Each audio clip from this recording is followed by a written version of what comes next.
Recently I've been introduced to impressioning. I liked it and I wanted to start doing this at home, but I didn't have an impressioning handle. So today I want to show you how I made mine, if it works and such, so that maybe you can try something like this yourself. And of course you'll need a proper file, but the handle shouldn't really have to be an issue because basically this works. So the way impressioning works, you put the key in the lock, you put a bit of tension on the key and the lock core, you wiggle the handle a bit up and down, you rotate it the other way, you wiggle it a bit up and down, and that should leave marks in your key blank so that you know where the pin pushes. You file it until you have the proper key. There are much better tutorials, but that's the summary of it, and that's why a handle like this is very convenient, because you can apply the rotational tension and the tension in this direction. And I'm saying tension, I think lockpicking tension, it's not about force. So a few things are important. First of all, you want to be able to hold the key blank. They come in all sorts of shapes and sizes, so this one is squared, but you also have rounded ones. So first of all, I needed to clamp it down. I just cut with a saw a slot in this, I think it's a piece of broomstick or something like that I had lying around. The groove that you cut with a saw is not big enough, so then I used a simple file, something like this, to just widen it, and I just widen it and widen it until it is a close enough fit. So that's the case right now. I can put a square or a round key in it. It doesn't really make a very big difference. And then I needed something to really clamp it very tight because you don't want it to wobble. And I figured the wood isn't strong enough. Normally you use like grub screws or bolts or something to really tighten it down, but that's not going to work in wood. That's just going to break. Then I looked around at stuff I had lying around, and I figured a hose clamp might work just fine. I tried it and I'm really pleased with the results, and that's why I'm sharing it. So clearly now the key wobbles a lot, but you can just tighten it as much as you want. And if it breaks, it really makes no difference at all because it costs nothing in the first place, and it's really hard to move. With a round key, I tried it. I noticed that you have to clamp it quite a bit tighter, but this is my first prototype, so I'm pretty pleased with it, and I thought it was worth sharing. I can imagine that you can, put things in here to make sure it grabs better on a round key, or even file the edges of the keyboard if you want to, etc. But this worked well enough for me. The other thing that I wanted to do is make sure that I can move this handle the other way around, so it's very easy to just remove, put it on the other side depending on the lock orientation and that sort of thing. And yeah, that works well enough for me as well. Then basically I just took off these O-rings, hammered them a bit so that they nicely curve around the surface, so that these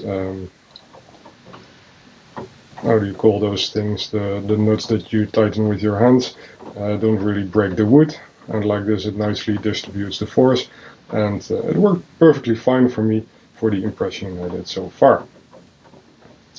So that's about my impressioning handle. The size here, it doesn't really make a big difference. It's like 15 centimeter-ish, and this is just a bolt, nothing too special. So there you go. That might inspire you to make one yourself, and don't let that withhold you from starting impressioning. Now I want to talk very briefly about my first impressioning attempts. So at one of the Toool ML meetings I purchased one of these locks, and it's just a standard ABUS lock, nothing too spectacular about it. And as you can see, the key works really well. And this is the second attempt that I had at impressioning.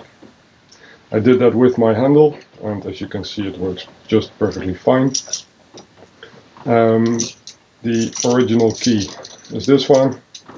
and you can see how the bitting is pretty much the same. I tried different ways to find out where exactly my spacing is, and I figured if I just make a scratch with an iron saw, then it's very easy to spot where the marks are supposed to be. They worked also quite well for me so far. People use fine liners and things like that, but I didn't have one, and this works well for me as well. Then you can see the bitting is basically the same, and that's why the key works. I also had a first impressioning attempt at the tool meeting itself, and this one doesn't work. And I had to stop filing because basically I was already at the maximum depth.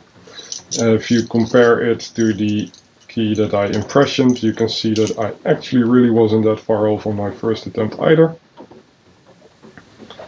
because it all lines up really nicely, except for pin number 5 that I just overfiled once, and yeah, then your driver pin starts binding and you just keep filing, and you're not going anywhere anymore. So that's my first attempt.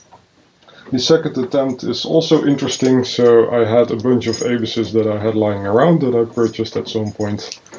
This is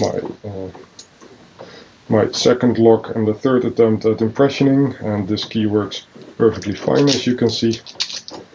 But then it got a bit interesting, because when I looked afterwards at the real bitting, there's rather a significant difference. The original key is much more extreme, and it also works fine. So then I realized I accidentally impressioned a master key, and I had no idea that this ABAS lock was mastered. I bought it in a batch, so then I took the next, again with a different bitting lock from that batch, and lo and behold, my impressioned master key works on it as well. I have another such lock with again a different bitting, and what do you know? My master key works. And the last one, another one in the batch with nice extreme bitting, and my master key works. So by accident I found out with impressioning that I have a master key for this, and I'm pretty pleased with that, and I'm going to experiment more with it and gut it and see it, etc., because I had really no idea. So this video was mainly about demonstrating how you can, for about €1, make an impressioning handle. So don't let anything stop you, and start with this enjoyable lock sport activity. Thanks for watching. Take care.